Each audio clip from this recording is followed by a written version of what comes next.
Estamos de volta com o programa Glamour e hoje o assunto é beleza e nós recebemos duas profissionais da área da saúde, a doutora Tainara Cassol, que é cirurgiã plástica, única mulher na nossa região, e a psicóloga Raquel Rezadori Matos, que estamos aqui num bate-papo super interessante sobre beleza, vítimas ou cúmplices dela. Raquel, de uns anos para cá observou-se uma mudança, né, no padrão de beleza. A magreza é cada vez mais valorizada. Como nós podemos orientar adolescentes, mulheres que estão nos assistindo para que isso não venha virar de repente uma patologia na vida dessas mulheres? Então, uma certa dose de insatisfação, ela pode ser saudável, assim como o medo, por exemplo, que nos livra de se colocar em riscos, né, e em perigos. Então, uma dosezinha de insatisfação, ela se torna importante por quê? Porque vai fazer com que eu busque sair de uma acomodação, me sujeitar muitas vezes a algumas restrições, a ir para uma academia. Então, em certa dose, a insatisfação ela é saudável. Mas quando realmente ela se torna uma patologia? E aí a gente pode pensar um pouco na questão do sofrimento que isso traz. Quando esse ideal estético passa a ser uma obsessão, e aí eu coloco num padrão, num corpo ideal, a busca de felicidade, como se, tendo aquele corpo ideal, eu conseguisse a felicidade. E não é isso, a gente sabe que não, né? Então, muitas vezes eu acho que hoje a gente vive numa cultura narcisista também, e a gente tem que pensar um pouco, vendo as redes sociais, o quanto as pessoas hoje têm a necessidade de serem olhadas, isso como sinônimo de aprovação, de aceitação, né? A gente vê falas de adolescentes muitas vezes, eu postei uma foto e eu recebi tantas curtidas, né? Como sinônimo de aprovação, de aceitação, né? Então, eu acho que a questão da patologia, a gente pode pensar talvez nesse excesso, na dose disso, né? Ou seja, eu coloco nesse corpo ideal como se a partir daí fosse o sentido da vida, né? E aí eu passo a buscar isso incessantemente. E como o ideal está sempre além, a pessoa fica sempre insatisfeita, né? Bom, Raquel, existem vários vídeos na internet que mostram que tudo pode ser modificado. O Photoshop faz milagres, inclusive no nossos celulares já existe, né, um programinha que a gente utiliza para poder sair bem no Facebook. Muitas vezes as revistas não retratam exatamente aquela realidade daquela atriz, né, aquela pessoa famosa que está estampando a revista. Como nós podemos lidar com esse estigma de que a beleza tem que ser de fora para dentro e não como nós aprendemos com nossos pais que a beleza ela começa interiormente? Como vamos fazer para que não passamos por dificuldade com nossos filhos e também não vamos também ser reféns, né, desse tabu, dessa beleza, dessa ditadura? Eu gosto de falar da ditadura, né, que está bem em evidência, da ditadura da beleza. Tem uma frase de uma autora que é bem interessante que diz assim: a felicidade no mundo contemporâneo deixa de ser uma virtude para tornar-se um objeto a ser consumido. E eu estava lendo uma reportagem essa semana da Beth Faria, né, que foi à praia de biquíni e foi criticada, e ela disse: poxa vida, né? As pessoas estão me criticando porque eu envelheci, e porque eu envelheci eu não posso mais ir à praia, né? Usar biquíni, né? Exatamente. Então, como a gente lidar com essa ditadura da magreza, da beleza, sendo que cada um tem as suas diferenças individuais, né, particulares.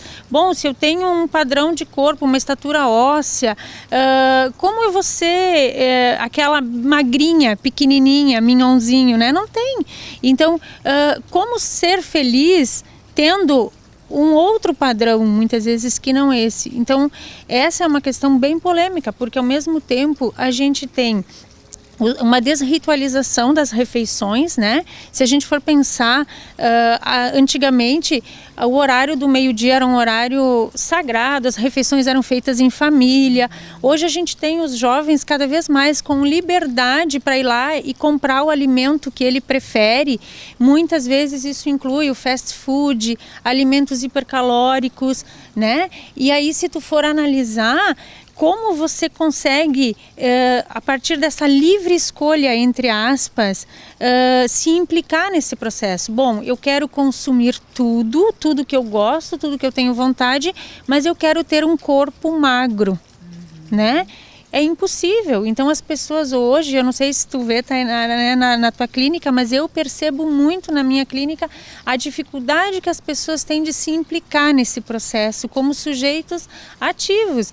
Bom, eu quero ter um corpo magro, eu vou ter que mudar o meu estilo de vida, eu vou ter que me adaptar a um outro tipo de alimentação, eu vou ter que me exercitar, né? Então aí vem a busca de soluções mágicas, rápidas, fáceis, e mais uma vez eu volto à questão, né? Daí eu compro um corpo, né? E tem um autor, um filósofo que fala muito disso, assim, que esse homem contemporâneo é inquieto, apressado e ele quer tudo rápido para ontem, né? Então ele troca de corpo sem cessar, evitando esse envelhecimento e a nossa condição humana, né? Somos seres finitos, somos seres que envelhecem, que um dia vão morrer.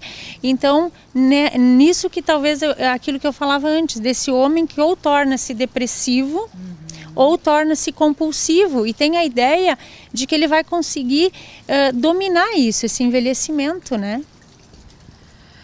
Doutora Tainara, como chegar num bom senso entre o cirurgião e o paciente? Como a Raquel falava, muitas vezes uma adolescente chega, quero colocar, vamos dizer, 300 ml de silicone, mas de repente não é adequado para a sua estrutura física, vai de repente ocasionar uma dor nas costas.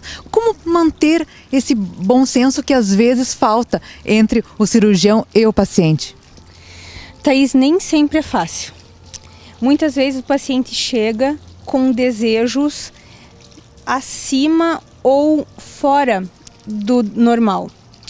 E encontrar as palavras adequadas para explicar para o paciente que não vai ser exatamente como ele deseja é um tanto quanto difícil. A cada dia a gente aprende e aplica melhor isso, porque também não é objetivo ofender ninguém, afinal de contas não foi para isso que ele chegou à consulta. E o objetivo sim é explicar e esclarecer o porquê isso não pode ser possível. Então eu tento através de argumentos, através de explicações, através de mostrando as complicações, como tu mesmo me disse, dor nas costas, através da própria psicologia, mostrar o porquê, os sims, os prós e os contras de uma determinada atitude. Às vezes eu percebo convencê-los e às vezes eu percebo não convencê-los. Quando eu percebo que eu não os convenci, eu tento então de certa maneira indicá-los para a psicóloga. Porque eu acredito ser importante, antes de fazer a cirurgia, estar convencido do que o que vai ser feito vai lhe trazer um benefício, mas de uma maneira regrada, do que a gente fazer uma cirurgia extrapolar os limites, depois o paciente até ficar satisfeito, mas isso ter complicações. Então não é fácil, mas de certa maneira eu tento me encaixar na situação do paciente e tento conduzir da melhor maneira. Com certeza, o papel do psicólogo é importantíssimo nessa hora. Tantos casos de cirurgia bariátricas, né, onde a pessoa não estava preparada para fazer aquela cirurgia e muitas vezes a gente vê que não teve sucesso, né? Então é super importante. Raquel, nosso bate-papo está super interessante, nós teríamos 1000 coisas para perguntar, só que infelizmente o nosso tempo é restrito e nós vamos ter que ir encerrando. Raquel, eu te pergunto, a mulher está preparada para envelhecer? Como minimizar, né? Como se preparar? Tem como? Então, né?